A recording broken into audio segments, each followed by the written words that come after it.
Hello, Logan here, joined by Apps for a review on Middle-earth: Shadow of War. Apps, how you doing? Good, thanks you.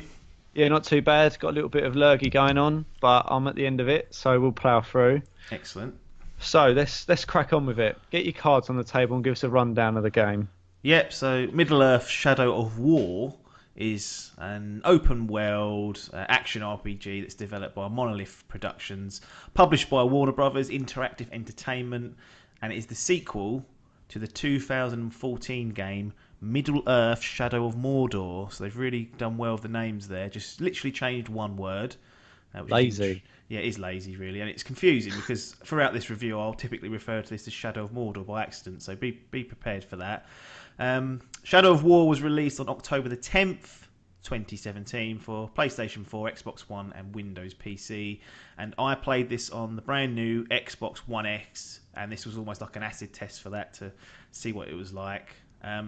Going back to, I guess, the source material and also Shadow of Mordor. So Lord of the Rings, I've watched the films, never read the books. I'm not the biggest fan of it. I don't really partake in much of the lore and know what's going on. I know there's a ring that causing problems. That's about it, really. It's 9 hours worth of that is my sort of review of it. But I did play Shadow of Mordor in 2014. I reviewed it and I gave it a bronze rating. And the one thing I cited was the game didn't really twist your arm and give you enough of a challenge to make you use all the different mechanics there. So it was still a good game. It was actually game of the year in some outlets, Shadow of Mordor, but for me it wasn't quite on that level. Interesting. So you're not steeped in Lord of the Rings lore. You're not a big fan. I know you're not a big fan of that. I don't It's mind it. I just don't choose to watch it more than once. I've only ever watched them through once. I thought I'm fine with that. I don't need to be going back and finding out extra bits. Love it. Watched all the extended versions, the Yeah, lot, the Hobbits. Can't yeah. get enough of it. I wouldn't mind watching them again, but it's just that thing called time. I don't have enough. I don't have enough of it for that. It is a time sink. That Yeah. is fair enough. So we've sort of leaned into the story a little bit, but how does this game link in, if you like, to the original Lord of the Rings story, and does it do enough for you? Well, not being the biggest fan, I can't tell you exactly what has occurred, but all I know is that it's set between The Hobbit and Lord of the Rings, so it's meant to fill that gap. From what I've read and from people that are steeped in the Lord of the Rings lore, this basically is like a glorified fan fiction. It doesn't follow the structure as well as it should, and there's lots of plot holes if you were to compare it to The Hobbit and also to Lord of the Rings. So it feels like they've kind of plugged a gap and taken a few liberties with the story. Looking at it from the outside in, it's a pretty standard video game affair. There's not a real lot of interest there. It's basic kind of setup. Sauron's army is all over Mordor. You've got to go and take it back, and yeah, there's no real oomph for me to go out and do this, and that might be because I'm not into Lord of the Rings as much as some other people, but I've got a feeling it will probably offend more people than that are into that kind of world than me. I was like, as a video game, I'm not that interested in what's going on around me. So it's interesting because I love Lord of the Rings, but I'm not that interested. I didn't play Shadow of Mordor, and I'm Mm, not going to get Shadow of War. So it just goes to show you, really, you're not that interested into it. I am. You'll yeah, play it. I won't. yeah, yeah. Um, That sometimes happens. so what we got in the game? What's on offer? So it's a campaign, single player campaign. So no other real options within that campaign, and I'll lean into sort of the online options here whilst we're there. There are modes that you can kind of fire up within the campaign. So if a captain, which is a powerful orc, has killed another player and you're connected online, it will bring up what they call a vendetta mission, and you can actually go into that vendetta mission and it will load a brand new kind of world, like wherever that person died, and the setting, and then you can go in and kill the captain, and it will reward you with some in-game, currency or loot or whatever you want out of that. And you can do the same with other fortresses. One of the big points, and we'll probably come on to this more later when we come to sort of the design of the game, is that you essentially are tasked with taking over these fortresses which are held by captains and AI. But once you've got your own fortress, you've then got a chance to defend it. And you don't have to actively defend it, but you can set up and put orcs where you need to, and then other players can attack it. And it's all passive, it's all in the background. But if someone logs on, tries to attack your fort, and it successfully gets it, then they'll get a reward. If they fail, you'll get a reward that drops into your game as it happens. But it's not interfering with your gameplay, which is good.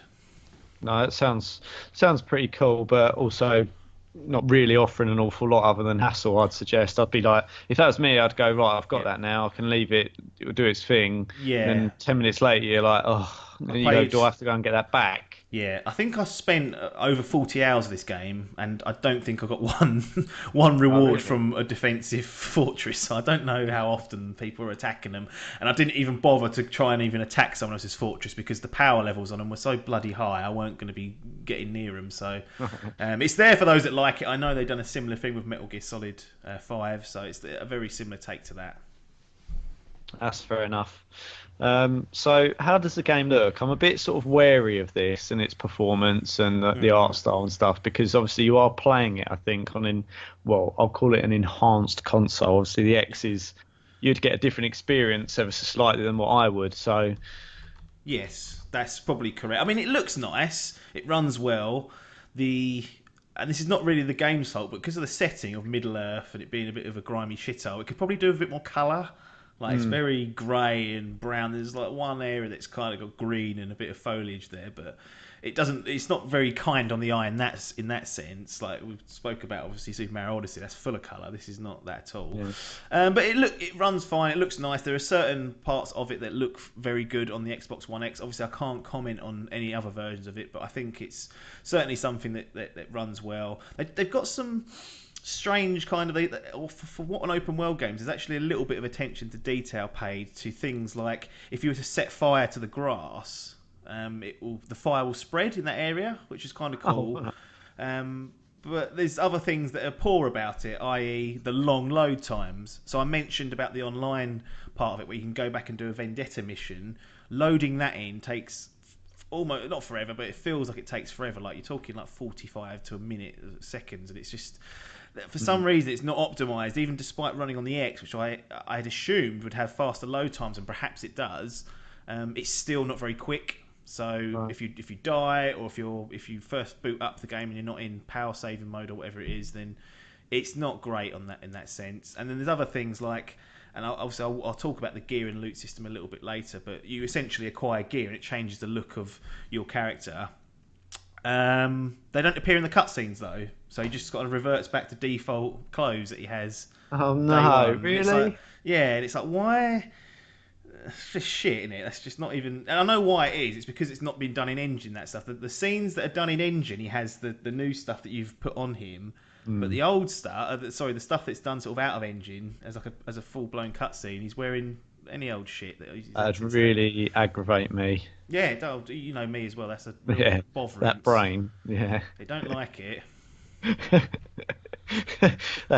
If it was going to get a gold, it's now gone down to a silver. If it was going to get silver, that will knock it down a position. That will just that one thing. It doesn't. It does hurt it. So, what about? Does it have the Lord of the Rings theme tune? It's got the theme tune is not there from the Lord of the Rings, but it's got a decent soundtrack. The voice acting for the story missions, like Talion, who's the guy that you control, and he's kind of not morphed, but he's got an elf that's kind of a spirit that's attached to him now, Celebrimor. Talion's a bit boring, so he's talking most of the time, but then Celebrimor might pop up and be like, "Rrr." He's a little bit better, but overall the story voice acting is not great. However, the orcs and the captains and the other kind of overlords, they're all really well done. So music is good. You've got some good performances in there from the orcs, but the story side of things, again, hurting that part of it, not all that. Right, there you go. So I guess probably one of the most important things then, what's it like to play? Is it easy to pick up and play? What does it feel like? Yeah, so I think it's a cheap way of describing it, but it's utterly true. It is essentially Assassin's Creed control to move around and free run and get around, traverse, and Batman combat. That's not overly simplifying, and that's essentially what the formula is, and that formula works well. The Batman combat, it's easy to counter. You've got lots of abilities that you can use. They've added new abilities to sort of get around. You can double jump now, which is really handy from getting from higher place to higher place. The only thing I would say with the kind of free running and the traversal is sometimes, and I say sometimes, an awful lot of the time, Talion will not do what you want him to do. You'll be surrounded by 15 orcs, and all you want to do is get up high and get away from them, and he don't. He just keeps running into the wall, going, "Doof, doof." Get your hand on that and get up there. So I don't know what they've done. It was the same in the first one. It just feels like they haven't pushed on in that area, and they've kept the combat relatively the same as well. So more of the same, but not the most polished experience on that front. Does it feel a bit unoriginal to you? Yeah, it does, and I'm not one that's always like, you have to innovate, you have to do this. Like, I'm quite happy for systems that work to be reused in other games. I kind of like refinement as well. Yeah, unoriginal, yeah, certainly, but it works for the most part. And does the job, I guess. So it's better probably to do this than try and do something completely new and for it to fall flat on its face. That's fair enough. So how does a game work? So do you move through? Do you level up? Do you sort of try and are you going through a linear story? How does that work? Yeah, so it's a bit of a long one. So you've got open world areas that you can explore. They are incredibly boring and empty. They're just full of orcs to kill, which is fine. Like, it's fun to lop off an orc's head, but there's no life to it. You can quite clearly, you'll be sitting there and thinking this is just a world full of orcs, nothing else. There's no sort of depth to it. You won't go down, I don't know, like an alley and find like a little side quest there. It just doesn't work like that. It's quite transparent in that this world is full of orcs. You kill them. So you do level up. Talion does level up, and each time you get a skill point, and you use these skill points to assign certain abilities, and you can kind of build Talion to a certain, towards a range type player or a melee type player. You get enough points eventually to get everything, but you can add some really cool kind of skills in there. I quite like that system. It's a little bit overwhelming to start with because there's just so many of them, but you just have to get on with it. And you get XP to level up.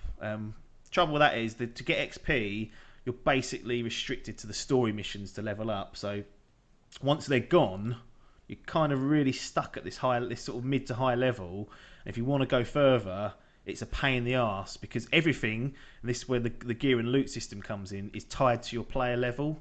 So you'll never pick anything up that's higher than you. It'll only be the same or lower. So you kind of can get stuck in the latter part of the game, struggling to get better gear to make yourself stronger.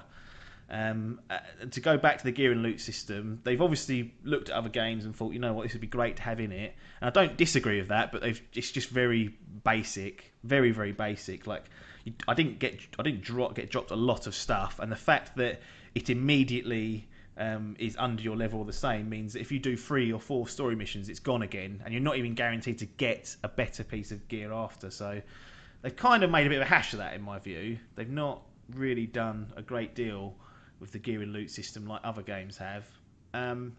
But one thing about this game is, and it wasn't its predecessor, is the Nemesis system.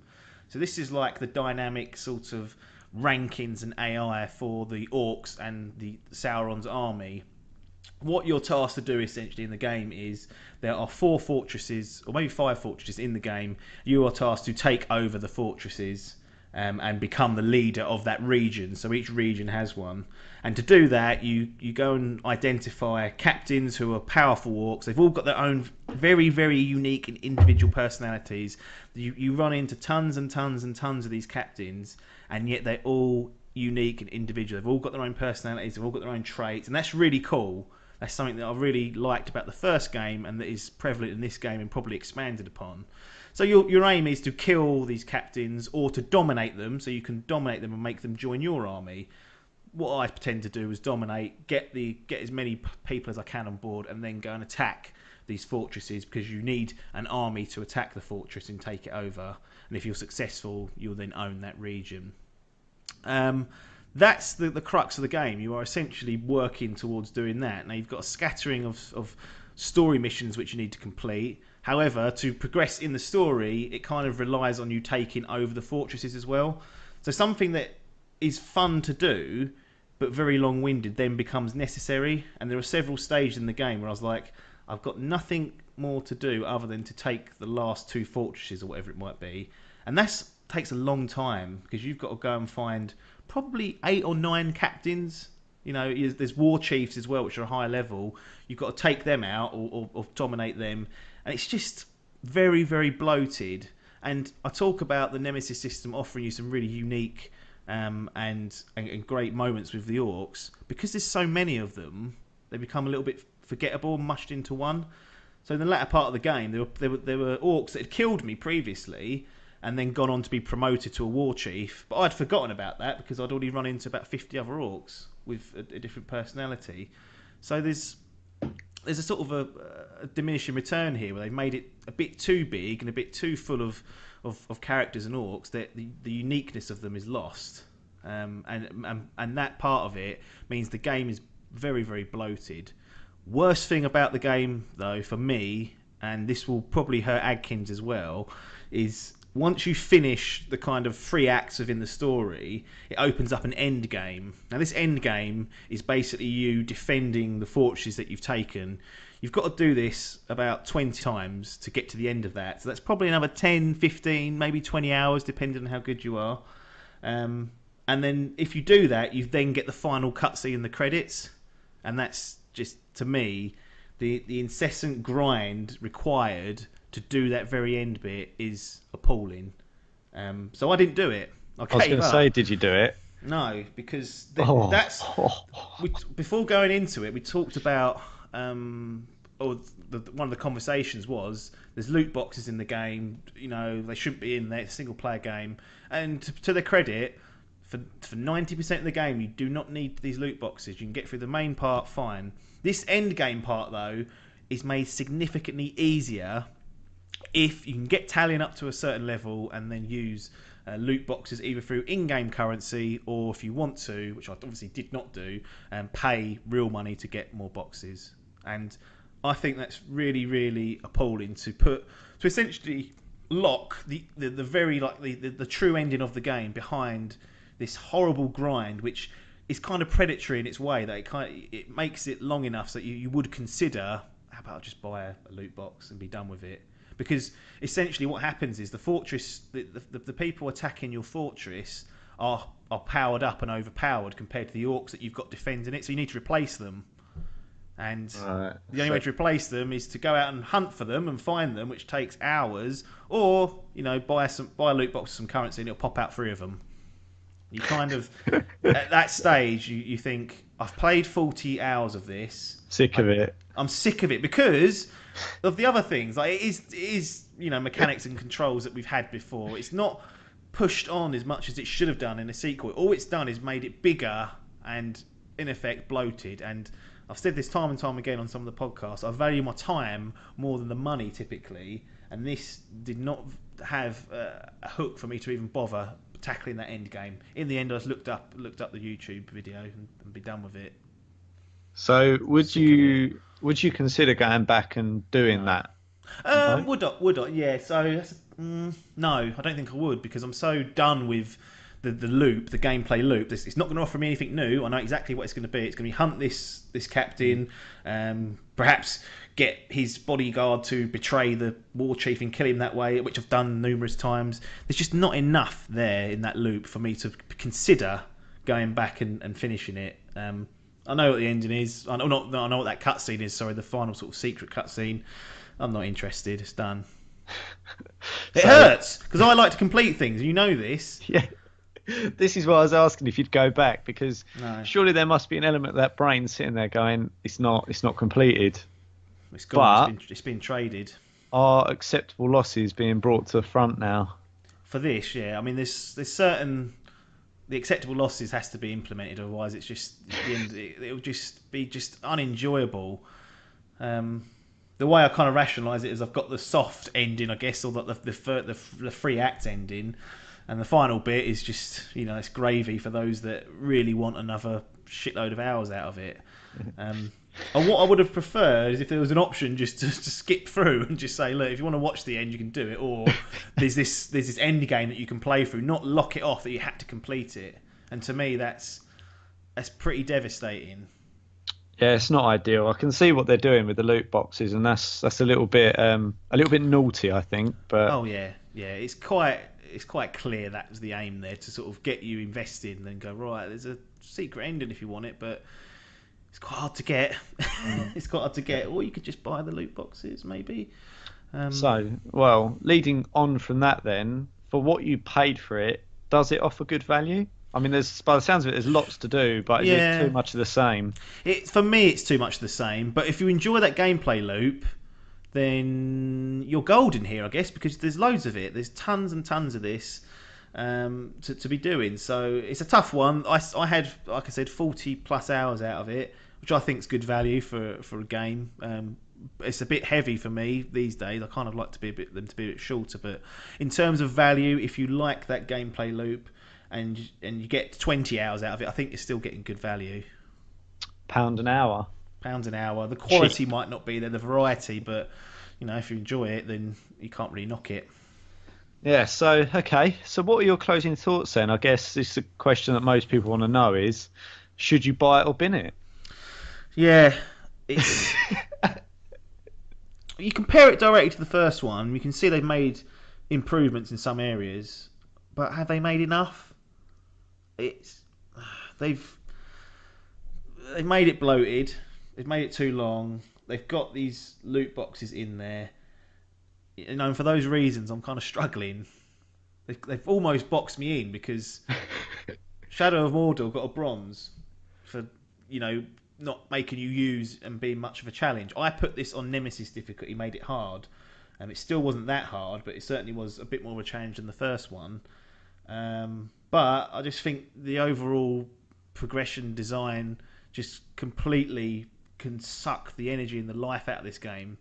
And with the loot boxes there, I don't agree with those. And with the end game, with the ending credit tied to a very long and arduous process and completion of an end game, I'm gonna have to say, fucking bin it.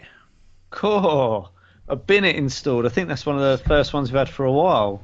The first bin it. It's been a good year, and I think that's probably done it as well. Yeah, it has been a very good year. So I haven't had the need to bin games, but it wasn't enjoyable. By the end of it, I was left frustrated and not satisfied with finishing it. I think the last thing I binned was Fallout 4 Season Pass, because that was just, I can't believe the poorness of it. But this is just, I just don't like that sort of thing in the game, and it really has damaged me mentally, having to just sort of leave it and get rid of it. Yeah, I figured it would. So, on the back of that, then, what official grading do you give it? Well, it don't get one, does it? Just gets put in the bin pile. That's it. Can we not have a sort of like shit award or something? I don't know. Like, I don't deserve it. It goes in the category. You don't bother. Look, there's redeeming factors to it. If you love Lord of the Rings, you love the first one, and you want just more of killing orcs, you love that gameplay loop, fine. Me personally, I didn't love it. I thought the fortresses were going to be a little bit more, a bit more variety towards it, and be better in that sense, but they wasn't. So I did not enjoy this as much as the first one. The Nemesis system's great, but the structure of the entire game around that, very, very poor. So in the bin pile. I wouldn't bother if you're in the same boat as me. You didn't enjoy the first one as much as everyone else. Right. Well, there you go. The man has said it himself.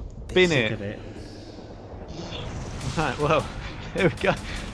Leaves it livid. Well, thanks a lot for joining me, everyone. I'll see you next time. Ta-da. Ta-da.